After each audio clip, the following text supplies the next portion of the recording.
NPL 2024 को बारे हेरौँ।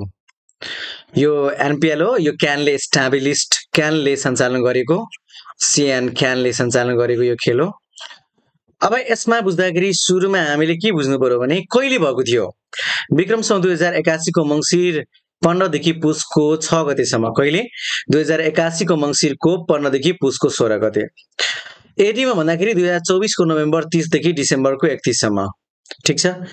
अब यसको आयोजना स्थान कहाँ? आयोजना स्थान भनेको हाम्रै नेपालको त्रिवी क्रिकेट रङशालामा कीर्तिपुरमा। यो त्रिवी क्रिकेट रङशाला भनेको कहाँ रहेको छ? कीर्तिपुरमा रहेको छ। यो काठमाडौँमा नै पर्छ। अब आयोजक भनेको त्यही क्यान, सुरुकै क्यान हो। यो CAN क्यान हो। अब हेर्नुहोस्, यसको विजेता र उपविजेता भन्दाखेरि विजेता राष्ट्रको नाम भनेको जनकपुर बोर्ड्स हो। उपविजेता भनेको सुदूरपश्चिम है, सुदूरपश्चिम रोयल्स रहेको छ। अब प्ले अफमा पुग्ने राष्ट्र बनेको टिमहरूको नाम के हो भने योमा पुग्ने टिमहरूको नाम एउटा भनेको जनकपुर हो, अर्को भनेको सुदूरपश्चिम हो, अर्को भनेको कर्णाली हो, अर्को भनेको चितवन हो। जम्मा चारवटा टिम भनेको यो प्ले अफमा पुगेको थियो।